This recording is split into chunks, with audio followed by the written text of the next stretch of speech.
starting every conversation with what's been going well. We could easily dive into all of the challenges and the roadblocks that we're each experiencing today, but we're not going to do that. We're going to ensure that we cultivate success by starting off on a positive perspective. And I'd like to start with you, Joanna.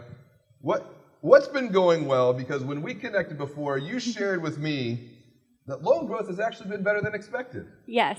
So, yeah, I know as I think all of us are kind of facing, we want to get more deposits in, so that's a factor, but we're still able to lend to our members and we're finding really good loan growth. Especially, you know, one of the avenues is our indirect channel. We've added 30 new indirect partners this year, so we're seeing a lot of good growth there, but also in home equity lending as well. You also mentioned the fact of loyalty, Yes. which was what we were talking about yesterday. Loyalty, trust, that it goes hand in hand together. Where is loyalty rooted for you? Yeah, absolutely. I think, you know, as you mentioned, it's meeting members where they are and being there when you know they need you. So even though rates have been increasing, our members know that we're providing really good value to them, and we're going to keep offering competitive rates, even though rates are definitely higher than they were a year ago. Still providing that value and excellent service to them, and knowing that we're there for them. You're not the only one who's experienced this idea of positive loan growth. Steve, you've also seen a lot of demand as well, particularly on the HELOC side. What's the story there? Yeah, we've been pretty busy across the board with lending, but definitely home equity. We've seen a big spike in home equity loans. I'm sure you've all experienced that as well. So really just trying to hone in on that product and make sure we're bringing the best product to market, obviously, for our members, and really making sure that we can have some type of a differentiator there, because ultimately everybody, you know, there isn't a lot special to the home equity, right? So how can we make a differentiator, bring that to market, and bring something different and new, maybe that our members aren't seeing from someone else? What are you doing? I mean, you talk about this idea of differentiation. How exactly are you making things different and new with HELOCs? Yeah, if anybody out there has a great idea, I'll be available tonight after dinner. You could come and let me know. No, yeah, no, just playing a little bit around with you know, variable to fixed, and ultimately just different opportunities to lock it in one time, or you know, different things with rate, essentially. Testing, learning, refining, growing. Very good. Exactly. You know, we've started off on a positive perspective of loan growth, even in a market where deposits are a hot topic. Emily, though, has a different story. You actually were encouraged and praised for not hitting your goals this year. So it's been a very different environment, especially for lenders. It doesn't feel right for us to withdraw from that aggressive lending market because of this balance that we have to consider on the deposit side. But so I shared with the team that it's probably the first time in my career that I've gotten a girl for not making their loan goals. And it's like, where are we? What world do we live in? But you know, one of the things from your conversation yesterday struck me.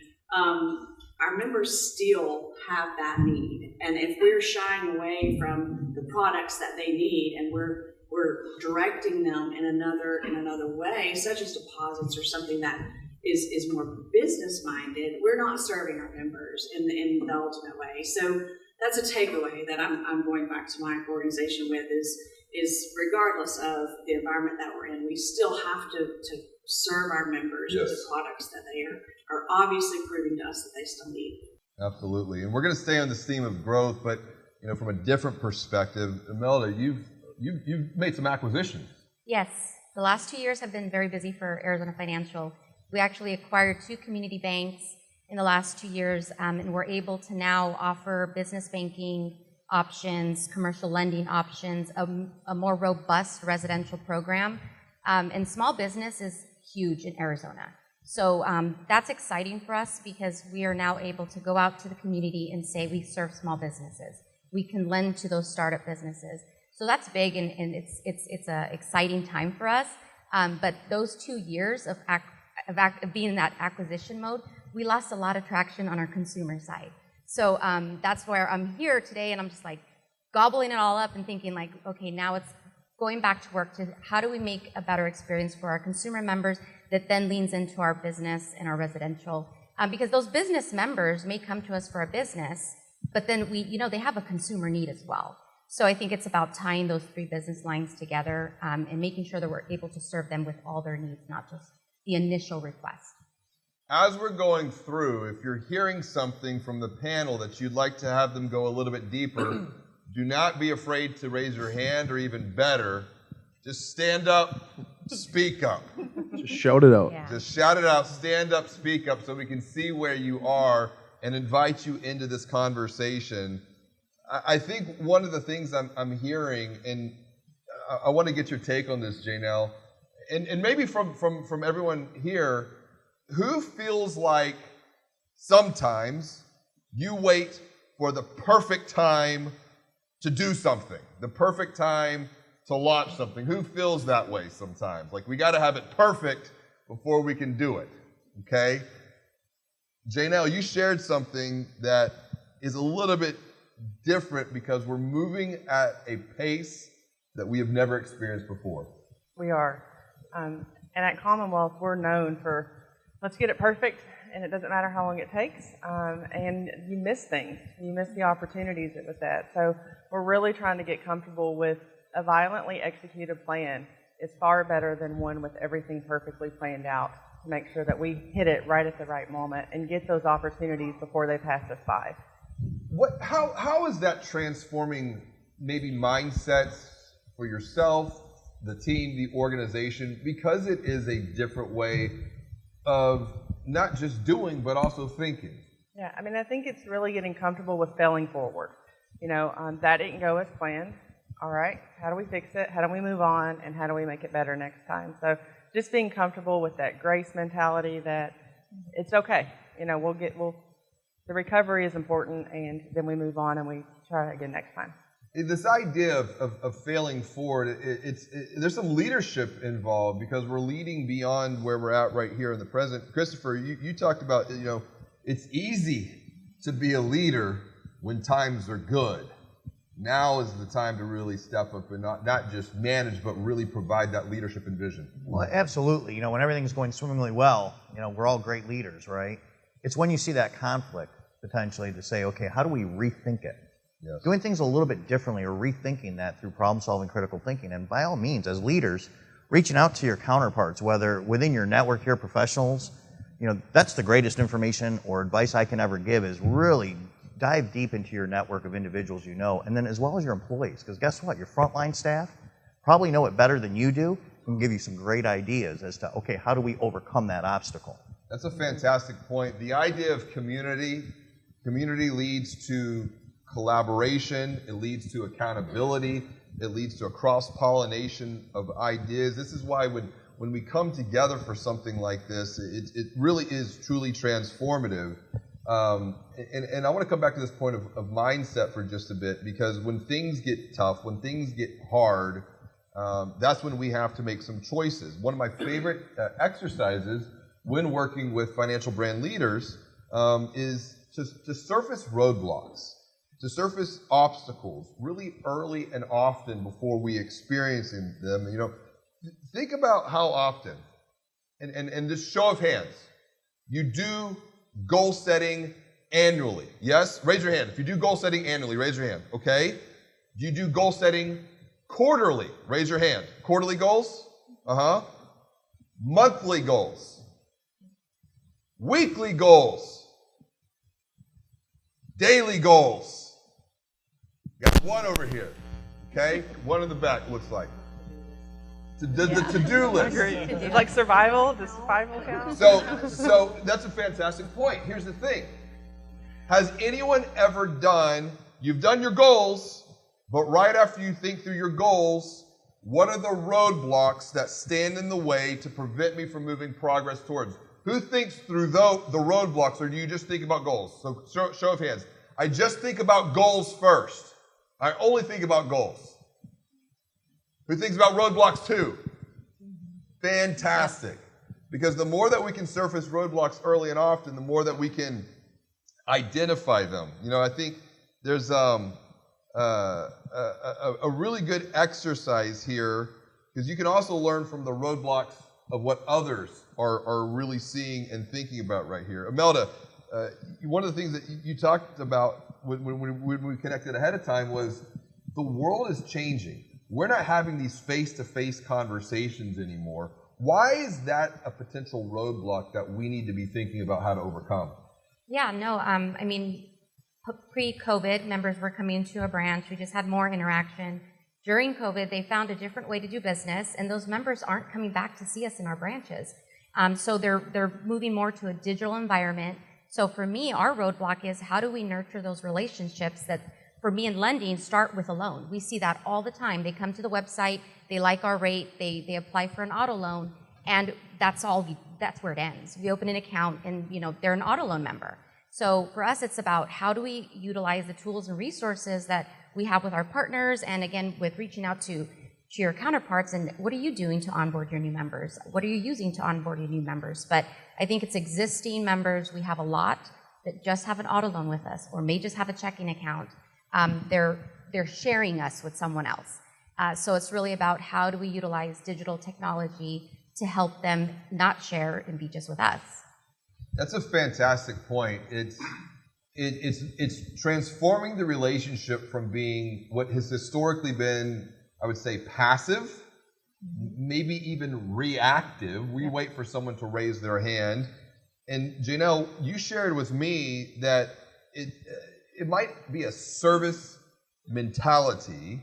Why is a service mentality a roadblock that we need to think about? And why can't we forget that we're not in a service environment anymore?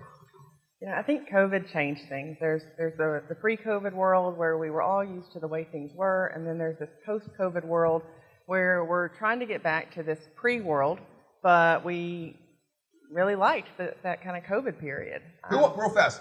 Who wants to go back to the world before COVID? Raise your hand. Who wants to go back? It's impossible. It's impossible. Yeah. It's Got to move forward. Got to move forward. There's no looking back. Yeah. Right. Oh, we learned so much. Yeah. Yeah. Yeah. Exactly. Right.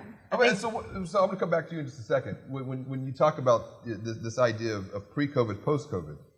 I mean, for us, team members in the branch environment, their jobs looked different during COVID. So, one thing that we are kind of struggling with at times is to remind people we are in a service environment. That means that we have to be available on Saturdays. We have to be available when our members need to do business. And that seems like it's changed since COVID. It's different than it was before. And it's not as natural because I think COVID, people looked at things differently. When we talked before, work-life balance looked different pre-COVID and post-COVID. Expectations from people are different in a post-COVID world. They hold their time more sacred than they did before. So as an organization, as a business, how do we balance the need of the employees and the need of our members and the needs of the organization? So that's kind of a challenge that we didn't have to this degree, it didn't feel like, in the pre-COVID world.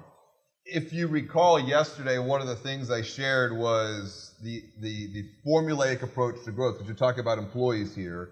EX plus HX multiplied by DX is the path towards growth, meaning a positive employee experience, when combined with a positive human experience, can then be multiplied by a positive digital experience. And I think as leaders, Chris, as you were saying, this is our opportunity to lead others who might not have that clarity that we have as a leader beyond some of the confusion here in the present day. And Steve, your roadblock that you shared, that I'd like you to expand upon, is something that Emily was sharing earlier too, is just some of the things that they've been seeing as a positive, but this liquidity challenge, the need to keep lending in otherwise turbulent times. Yeah, I don't think I'm the only one in the room with liquidity issues, except the Florida credit unions. I've networked with the Florida credit unions all week, and they're all at 60% loan to share, it appears. So meet up with Florida credit unions while you're here.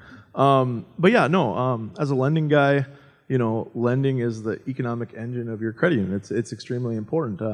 Maybe only more important than that is, as we saw a stat yesterday, there's 35 million members in CuneXus that need loans. They have lending needs, so we need to be able to continue lending. And so liquidity is, wherever I go, and I'm sure you as well, you hear, that's the biggest concern for credit unions right now is liquidity. How can we continue to lend? And as a chief revenue officer, one of the things that I'm facing is, when I have a limited dollars to lend and I have a mortgage department, a consumer lending department, a commercial lending department, where do we spend that dollar? So really looking at profitability and deciding who gets that $1 I have to lend out. So that's a real obstacle for us today.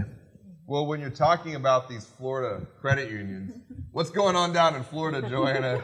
Because that was one of the roadblocks that you shared with me is around deposits and the need to grow deposits, but we got to get the good people through and separate the wheat from the chaff.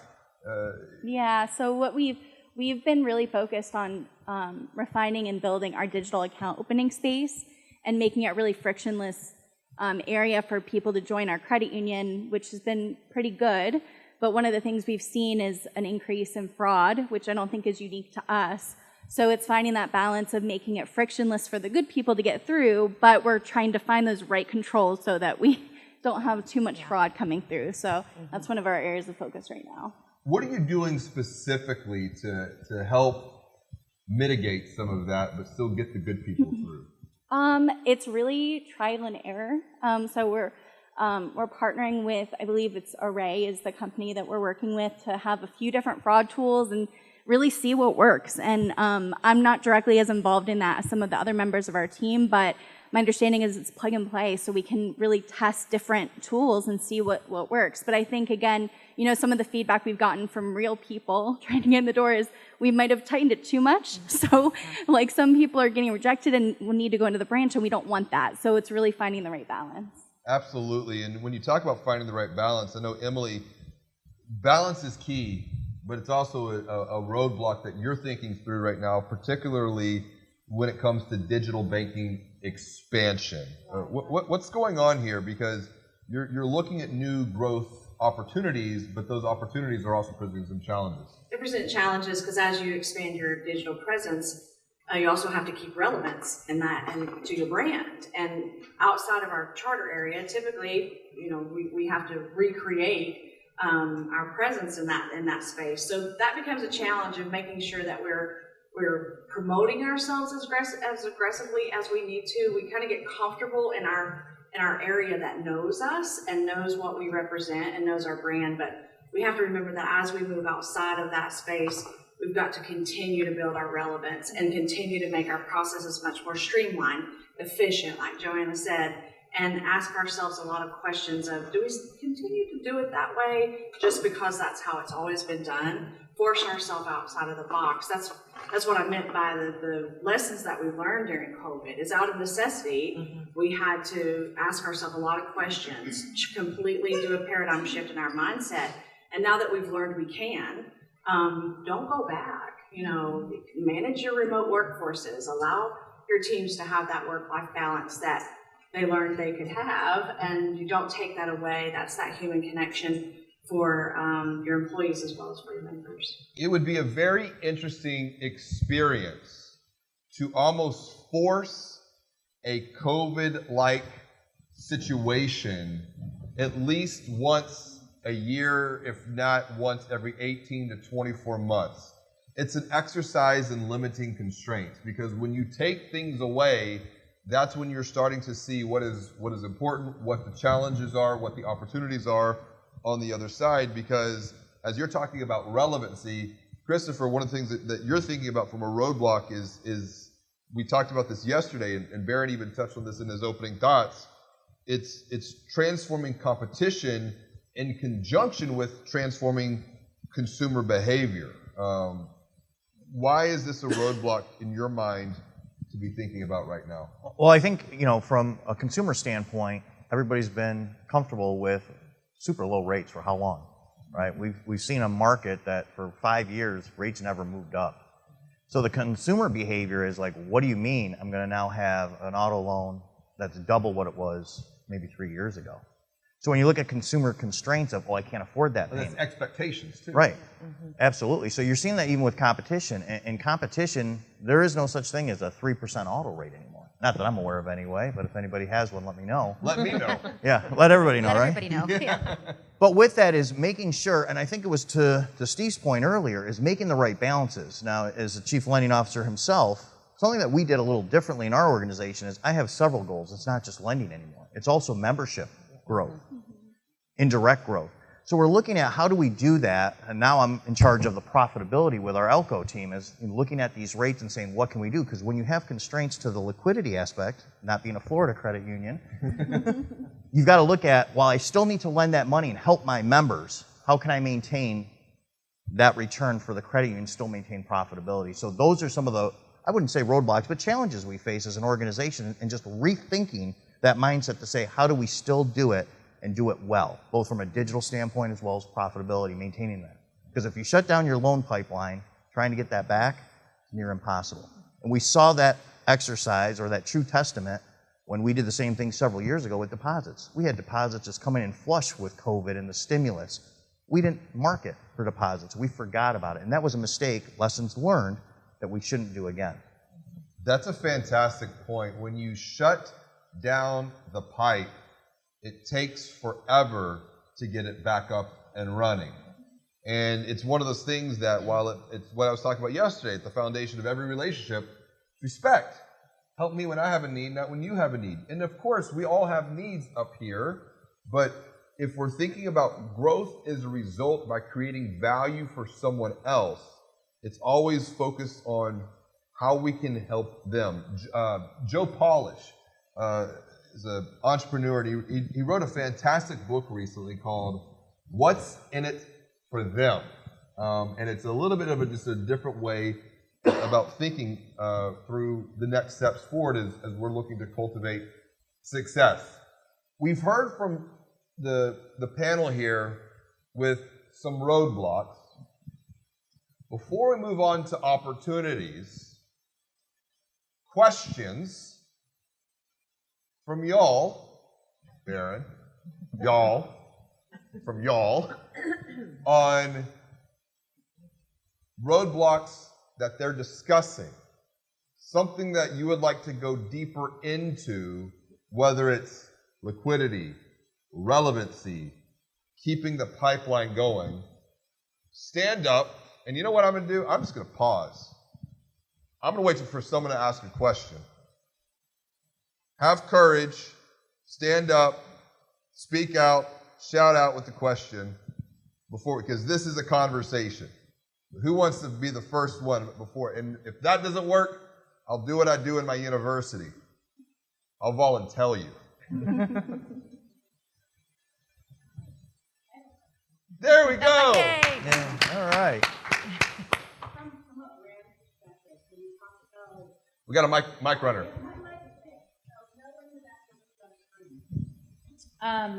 From a brand perspective, we talked about the branches, kind of not becoming irrelevant, but not being as popular as they were before.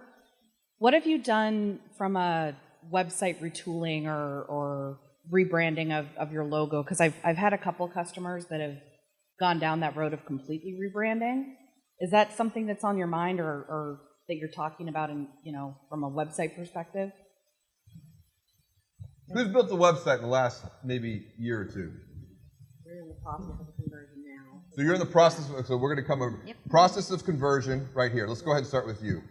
What's the process like? Well, we are moving to BI, NCR's BI product for both our mobile and our online. We haven't launched yet, launching in August, but the exciting part about that is just what you were saying, Emily, is it allows us to refresh. And I shared with the team when we were talking earlier, this is the opportunity we have right now, is to take this time to look at how we're delivering our products to our members in that digital space, and is that the best way? Is it attractive? Does it have the message that we want to send? So yeah, I think that's definitely something that we've adopted and moved. That's a fantastic point. We have two website builds here. Yeah, we're in the process right now too, and I would sum it up and say simple, fun, and personalization. Just we look at like our mortgage page and we're like, do we really need to have 20 products listed there? Or does it just need to be, 3? Doesn't mean we don't offer 20, but do we need to list all of them on the website? make it simple, have some personalization. So we're in the process right now. I want to touch on that point when you talk about simplicity. It was Henry David Thoreau who wrote long time ago, he said, simplify, simplify, simplify. And I think as people, we tend to make things way more complex than they need to be. And when you're talking about products within financial services, there are different product line owners, and they want to have all of their knowledge, all of the information right on the website. But it's the curse of knowledge. It's like if we give everyone everything up front, then it's overwhelming. Great analogy. Who's been to the Cheesecake Factory? Oh, it takes forever to order anything. It You're just takes too much. You get the freaking Bible of food. If you're indecisive like me, it takes very long for me to get there. Yes, and so It's a book. It's a book. My wife and I remember when we were dating. When my wife and I were dating, we went to the Cheesecake Factory, and they literally, over the music and all the background noise, you literally heard an audible thud when it got dropped on the table. And I was like, so we opened it up.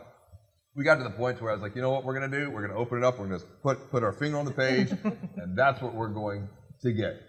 Now compare that to, say, like a Five Guys or Chick-fil-A. And even Chick-fil-A, it's interesting how they frame their entire experience. They don't call it fast food. They call it quick service. And so it's the simplification, because it's not the paradox of choice, which, by the way, if you want to dive deeper into the subject matter, there's a fantastic book and a TED Talk on the subject. Essentially, the more choices that we're presented with, the more information even sometimes when you're talking about all of this data, the less likely we are to make a choice because of indecisiveness. What's your experience here? So we did go through a rebrand as part of our the last 2 years, and what we've done with our website is remove the clutter. That's what we've done. We've really just maximized each page to really speak to our member, but also give them ways to connect, because they still need to connect with us. So we've added, our mortgage loan officers on there. How do we set up an appointment with them? We have a system where they can set up an appointment. We've added virtual appointments to our website. So just giving them more options on how to connect. And again, to Steve's point, get rid of the clutter, make it easy for them to access.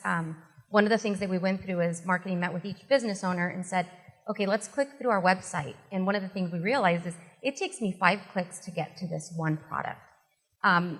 Members are going to, customers are going to leave before they get to the information they need. So how do we get that down to 2 clicks?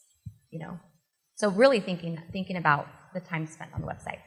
When you're talking about relativity, and you're talking about websites here, one strategy that can be deployed uses behavioral psychology.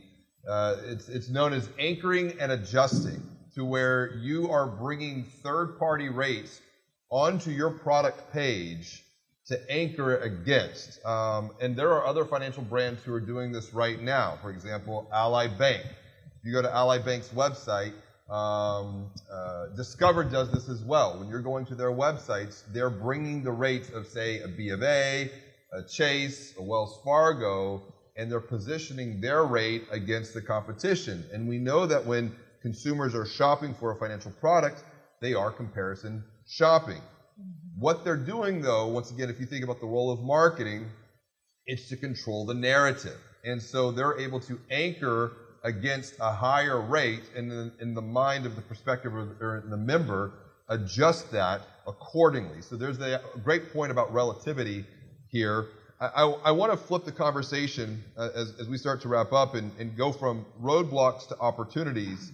I've always been inspired by the stoic and really the strategic stoic wisdom of Marcus Aurelius, who was the emperor of Rome, when he wrote, "The impediment to action advances action. What stands in the way becomes the way." And I think we've heard a lot of examples of that already, and we could dive even deeper into that, because when we look for opportunities for growth, Steve, one of the things that you shared is look for the little wins.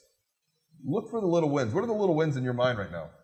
Yeah, so we've seen several little wins, but the one that jumped out to me was, I think I shared, was NPS. So we've been really looking at our Net Promoter Score, even since post-COVID, and we've continued to see it increase and increase and increase. And I think that's something for us to be proud of. And I think it's from speaking to colleagues in the industry, it's not just us, it's the credit union industry. So I think we've done a really good job as an industry of adapting, changing, and really coming to market and serving our members post-COVID. You know, we had to change, we had to adapt, and I think overall we've done a fairly good job of it. And that's something that we continue to monitor very closely. You know, as some things have been out of our control, as maybe more than not has been out of our control, as we see a change in rate environment, we're just continuing to monitor that NPS and ultimately our member loyalty, and that's been a big win for us.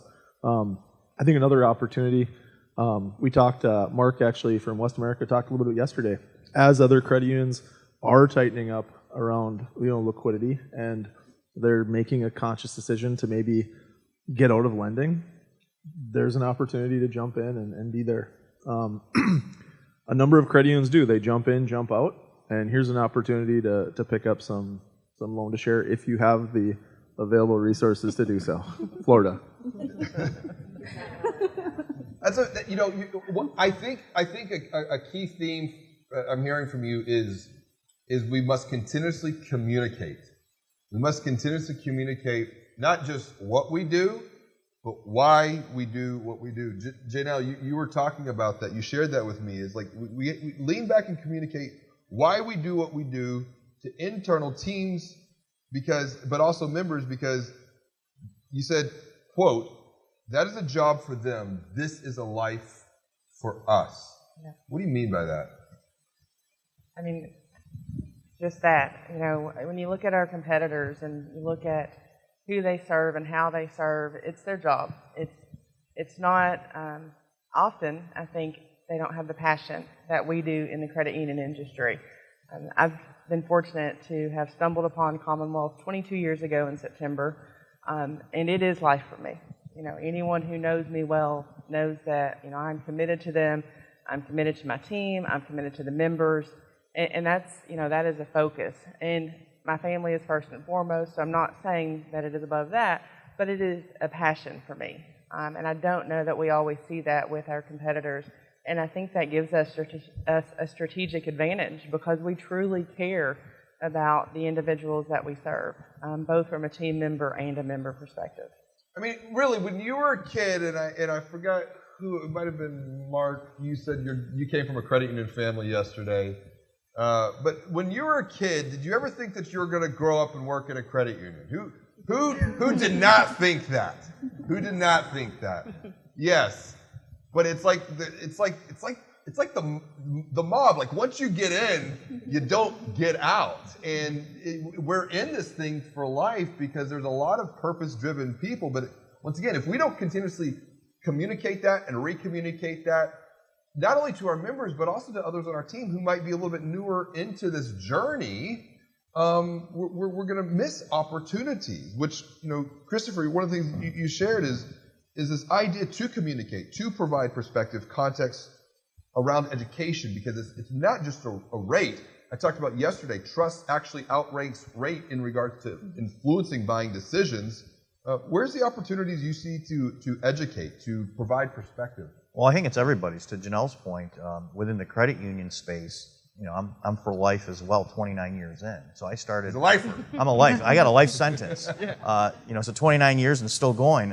But I think we need to be trusted advisors, and our members rely on us at every level. So think about that. No matter what interaction it is, whether digitally, whether in person, over the phone, we're a trusted advisor. To the point that you were making yesterday, you know, they come to us sometimes with their most dire situation. Maybe they're in peril from a financial situation. And when you can pull those individuals from that peril and bring them back out of it, you've created this passion and this loyalty from the membership. And then that just becomes contagious. So again, that's what I try to communicate with my team each and every day is every decision we make is for our members first and foremost, followed by our employees, and then third by the organization. And if we have that mindset each and every day, that's what guides us. And to me, that's the guiding star, if you will, or the North Star. To Mark's point over at Finalytics, you know, my daughters now are like followers of this credit union cult, if you will. So they've heard the difference between a bank and a credit union. They know what their father does, and now they believe in a credit union difference and what that does. And that's what it is. Each conversation, one by one by one, But then how you present yourself in the communities that you serve is equally, if not more important. So you need to make sure that community-driven insights are there as well, that they're there for the community. And when you come back and reconnect with why you do what you do, when things get hard, that's your North Star. The why is the North Star beyond some of the pain that we experience right now in the present moment. And Imelda, one of the things that you talked about was you just got to be okay. You got to be okay to move forward, to keep up with the speed of change. That's an opportunity that you see. Continue to learn. Where's the opportunity here? So yeah, I mean, I think you just have to be willing to change with the speed of everything that's happening around you. It's about how do you embrace that change? What technology are you using? It's just an out-of-the-box thinking process for me to kind of just say we have to move. We have to. We can't look back. It's always looking towards the future. How do we learn from the past and move forward? We just have to be okay with that, instead of staying stagnant. One of the most challenging pieces of growth is to let go of what you know, to let go of what has gotten you to the point to where you're at today, because that requires you to do a lot of business with yourself. I think we create a lot of attachment into, well, this has worked up to this point, but I don't want to let go of this. Think about the story of Netflix. Netflix was founded in 1997, and obviously we know why they did. What was the pain that they were solving? I mean, remember on Friday nights, you go to Blockbuster, you get that new release, and when would you have to return it? Saturday. So then Netflix comes along, you have this direct-to-DVD delivery model, but then in 2007, so about 10 years after they launched, they upset a lot of people, if you recall, because that's when they went to the streaming platform. So that was iteration number one, but they had to let go of what they knew. Iteration number two, though, who is Netflix today? Are they a streaming platform or are they a production house? They're content. They're a content creation platform. And so they've iterated twice on the business model within a 2-decade period. So I think that's a really important point. Be open to let go of what you know, because Emily, you shared change is hard. Change is hard. It is hard, but you can also flip the narrative and say, let's look at the opportunity we have to drill down our business. Are we maximizing our partnerships? Are we looking at the fintech partner as more at an enterprise level? Are we looking at it as from a member experience standpoint, a digital experience standpoint, instead of just a branding platform? We get so stuck in that, we get siloed in our different business lines, and it causes us to be inefficient. So that's the opportunity, is to make sure that you're maximizing what you already have in place, look for opportunities to grow through the change, and that takes weight off of your teams too, because when you're running at such high loan production, you're not stopping to say, are we doing this right? You're just a cog in the wheel. So this is the opportunity to say, step back and say, what can we do better? What can we do faster? And are we maximizing those relationships that makes our lives easier? Yes, and when you talk about creating that intentional space and time to pause, sometimes it's a forcing function, kind of like in the environment we're in right now. But I really believe going forward, the individuals, teams, and organizations who create space and time to cycle through 4 seasons of growth will cultivate success when they not just are focused on what they do, but they take time to review what they've done, learn through the experience, think about how they can do even better to apply that knowledge going forward. If you make that commitment to do it every 90 days, you're really following a nature, the seasons of nature: spring, winter, summer, fall. Not in that order. Spring, summer, fall, winter. Let's come over to you, Joanna. When you look at opportunities, as we wrap up here, what's the big opportunity to send us all out besides everyone should just move to Florida? Well, I think Emily kind of mentioned it. I think as we keep looking to grow, because we know, loan volume might be slower this year, or, more challenging this year for some than prior years, we've got to look at how we can increase efficiency and automation so that it's not requiring additional staff. But also, a lot of the stuff we've talked about here, what are the fintech relationships you have that can help you grow, without maybe needing your own technology, but help you grow efficiently. When we talk about efficiency, one of the opportunities that I see there is informed and influenced by the thinking of Izzy Sharp, who founded the Four Seasons Hotel. I mean, a fantastic, hotel experience. But what Izzy taught was there are opportunities to look, even within your organizations, even within your teams, to systematize and automate the predictable so that we can continue to humanize the exceptional. And I think every single one of you here is exceptional. We can take these ideas, take these opportunities back, apply them, and continue to cultivate success together. Let's give our panel a hand. Thank you so much for joining us.